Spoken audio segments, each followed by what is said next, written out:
Hello everyone, আসসালামু আলাইকুম। কেমন আছেন সবাই? লাস্ট যে বইটি পড়ে আমি শেষ করেছি সেটি হচ্ছে বঙ্কিমচন্দ্র চট্টোপাধ্যায়ের লেখা বাংলা সাহিত্যের প্রথম রোমান্টিক উপন্যাস কপালকুণ্ডলা। কপালকুণ্ডলা এই বইটি আমাদের সকলের কাছেই কম বেশি বেশ জনপ্রিয়। এটি হচ্ছে বঙ্কিমচন্দ্র চট্টোপাধ্যায়ের একটি রোমাঞ্চধর্মী উপন্যাস এবং বঙ্কিমচন্দ্র চট্টোপাধ্যায়ের রোমাঞ্চের বিষয় হচ্ছে তিনি হচ্ছেন বাস্তব বিষয় পরিত্যাগ না করে রচনা করতেন উপন্যাসগুলো এবং তিনি হচ্ছেন ইতিহাস, অলৌকিক ঘটনা এবং মানুষের অভ্যন্তর বিষয় নিয়ে রোমাঞ্চ উপন্যাস তৈরি করতেন। তো এই কপালকুণ্ডলা উপন্যাস সম্পর্কে আমি যদি আমার পার্সোনাল মতামত শেয়ার করি, সেটি হচ্ছে এই বইটি আমার কাছে খুব বেশি একটা যে ভালো লেগেছে তেমনটি কিন্তু নয়। হ্যাঁ, আমি আগে যে বইগুলো পড়েছি লাইক রবীন্দ্রনাথের যোগাযোগ, চোখের বালি বা সমেশ মজুমদারের সাতকাহন বলেন, এই বইটার তুলনায় আমার কাছে সেই উপন্যাসগুলো হচ্ছে বেস্ট মনে হয়েছে। বাট যেহেতু এটি প্রথম রোমান্টিক উপন্যাস, সেই হিসেবে এই বইটিকে ভালোই বলা চলে। এবং বঙ্কিমচন্দ্র চট্টোপাধ্যায় সম্পর্কে তো আমরা সকলেই জানি, তিনি সাহিত্য সম্রাট, যেহেতু অবশ্যই তিনি ভালোর চেয়ে ভালো লেখেন অবশ্যই। তো এবার আমি বইটি সম্পর্কে আপনাদের সঙ্গে শেয়ার করব। বই হচ্ছে খুবই অল্প সংখ্যক চরিত্রের মাধ্যমে উপন্যাসটি লেখা। সেটি হচ্ছে নবকুমার, কপালকুণ্ডলা, মতি, কাপালিক এবং শ্যামাসুন্দরী এবং অন্যান্য কয়েকজন লোক আছে যেগুলো হচ্ছে এই বইয়ে বিশেষ ইম্পর্টেন্ট বিষয় না। যেমন প্রহরী আছে, অনেক রাজাদের নাম আছে, রাজকন্যাদের নাম আছে, যেগুলো হচ্ছে বেশি একটা ইম্পর্টেন্ট না হয়তো বইয়ে। তো বইটি প্রথমে শুরু হয় হচ্ছে তীর্থযাত্রা দিয়ে। নবকুমার সহ তার গ্রামের আরো কিছু লোকজন তারা হচ্ছে তীর্থযাত্রায় যায় নৌকার করে।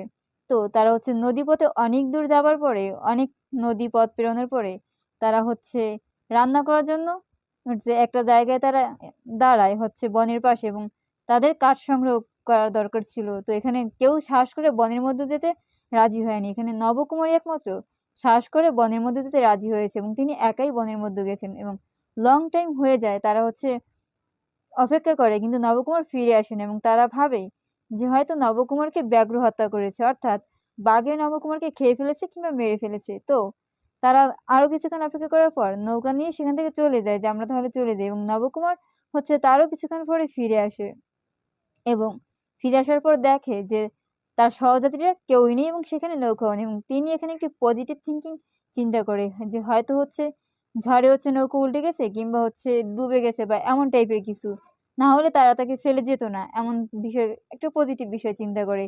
তো নবকুমার এবার কি করবে, সে ধীরে ধীরে বনের মতো অগ্রসর হলো এবং বনের অনেক দূরে যাবার পরে সে এক কাপালিককে দেখতে পেল এবং সেখানে তিনি দাঁড়িয়ে পড়লেন।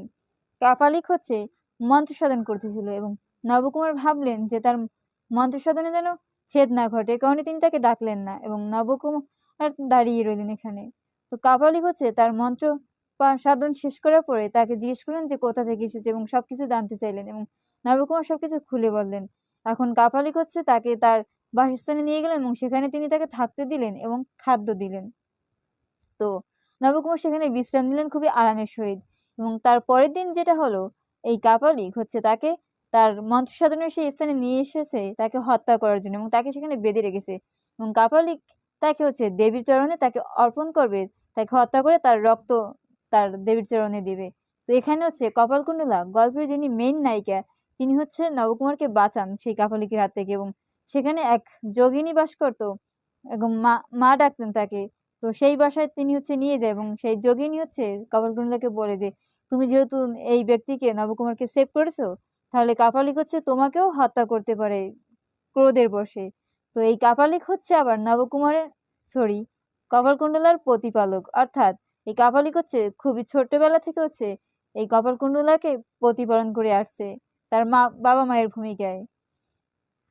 তো এবার হচ্ছে তাদের দুজনকে বাঁচাতে এই যোগিনী যিনি মা আছেন ওই মহিলাও হচ্ছে বনে একা বাস করতো, তিনি হচ্ছে এই দুজনের বিয়ে দিয়ে দেন এবং তিনি জানেন যে দুজনেই হচ্ছেন ব্রাহ্মণ সন্তান, তিনি তাদেরকে বিয়ে দিয়ে হচ্ছে তার নবকুমারের গ্রামে পাঠিয়ে দেন।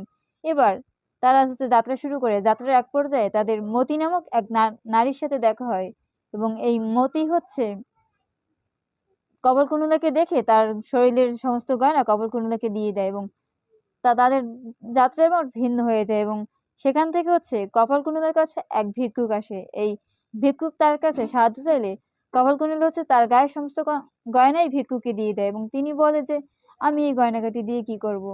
এই গয়নাগাটির তো আমার কোনো প্রয়োজন নেই। এমন একটা বিষয় বলে। সে তো সাধারণ এক যোগিনী। তো কপালকুণ্ডলা নবকুমার যখন বাড়িতে পৌঁছায়, সবাই কপালকুণ্ডলাকে সাদরে গ্রহণ করে নেয় বউ হিসেবে, এবং কপালকুণ্ডলাকে শ্যামাসুন্দরী, তার যে ননদ, তিনি তাকে বলেন যে, তুমি আর কতদিন এই যোগিনীর বেশে থাকবে? তুমি স্ত্রী স্ত্রী টাইপ আচরণ করো এবং তুমি সেই অনুযায়ী চলাফেরা করো। তো এবার কপালকুণ্ডলা স্ত্রীর সহিত চলাফেরা শুরু করলো, এবং একসময় কপালকুণ্ডলা এই শ্যামাসুন্দরীর জন্য ওষুধ আনতে যায় বনে। তো নবকুমার বলে ঠিক আছে, এবং এরপরের দিন নবকুমার আবার যখন তাকে ওষুধ আনতে যেতে দেখে, তখন তার একটু সন্দেহ হয়, বাট তিনি কিছু প্রকাশ করেন না। এবার শ্যামা সুন্দরীর জন্য যখন কপালকুণ্ডলী ওষুধ আনতে যায় কপালকুণ্ডলা, তখন তিনি বনের মধ্যে একটি কুঠির দেখতে পান, এবং এই কুঠিরে দুজন মানুষের কথাবার্তা শুনতে পান, এবং তিনি সেখানে হত্যা বিষয়ে কিছু শুনতে পান যে খুনের পরিকল্পনা চলছে। এবার তারাও কুঠির থেকে সন্দেহ করে একজন বের হয়ে আসে এবং কপালকুণ্ডলাকে দেখতে পায় এবং বলে যে, আমরা তোমার বিষয়ে হত্যার প্ল্যান করছিলাম, এবং তুমি যদি এই বিষয়ে জানতে চাও তাহলে এই গাছের পাশে গিয়ে অপেক্ষা করো।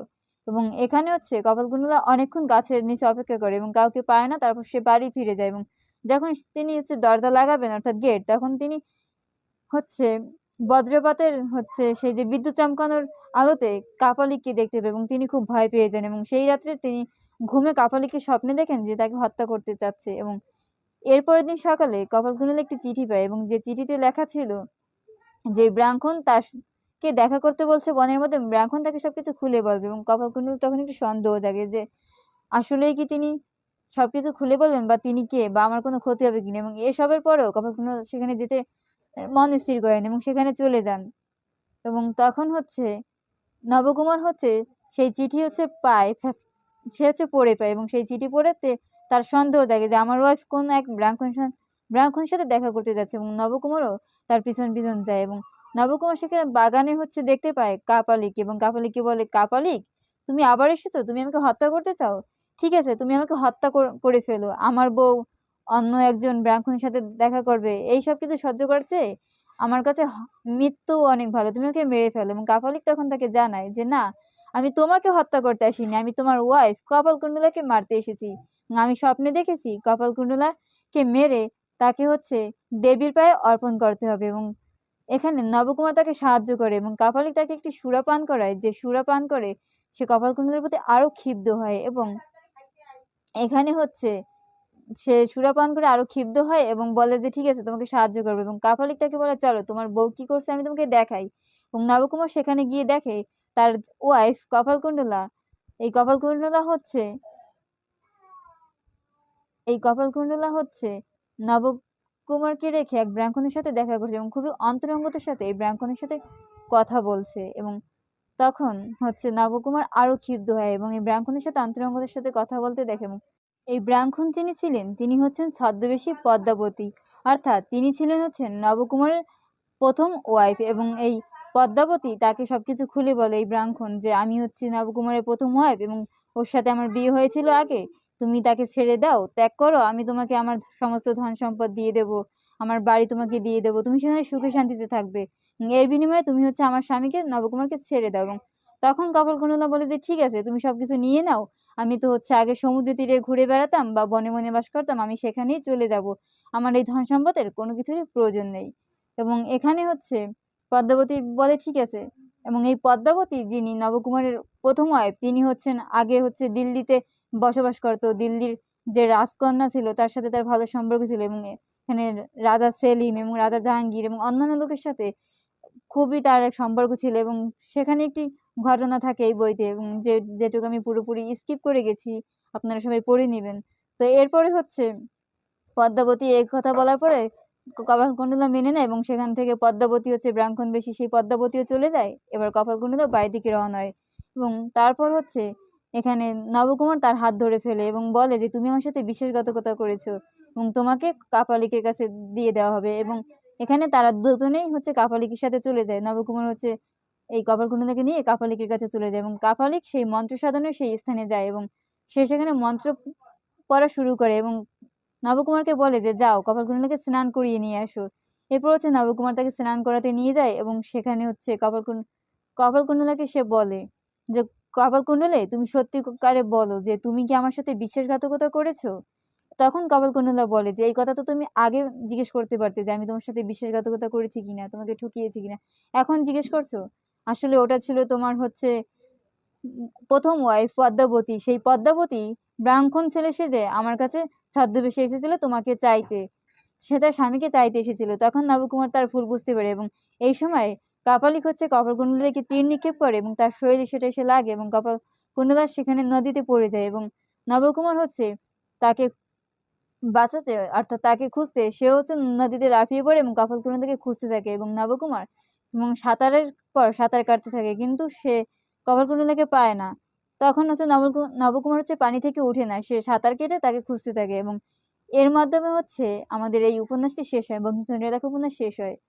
তো এই বইয়ে আমরা ২টি মেসেজ পাই, যেটি হচ্ছে আমাদের চোখের দেখা হচ্ছে সবসময় সত্যি নাও হতে পারে। আপনি চোখে যেটা দেখলেন তার ভিতরে হয়তো অন্য একটা কাহিনী লুকিয়ে আছে কিংবা কোনো একটা কাহিনী আছে যেটা হচ্ছে আমরা বুঝতে পারিনি হয়তো। আর আরেকটা বিষয় হচ্ছে যেটা আমরা হচ্ছে ১ম এ আমরা বিষয়টা জিজ্ঞেস করতে পারি যে আসলে এমনটি হয়েছে কিনা? আগেই ভুল না বুঝে মানুষটিকে কথা বলার সুযোগ দেওয়া উচিত কিংবা হচ্ছে জিজ্ঞেস করা উচিত ছিল যে এমন কিছু ঘটেছে কিনা? তো এই বইটা পড়ে আপনাদের কার কেমন লাগলো এবং বইটি আপনারা কতটুকু ভালোবাসেন বা কার কেমন লাগলো জানাতে পারেন অবশ্যই।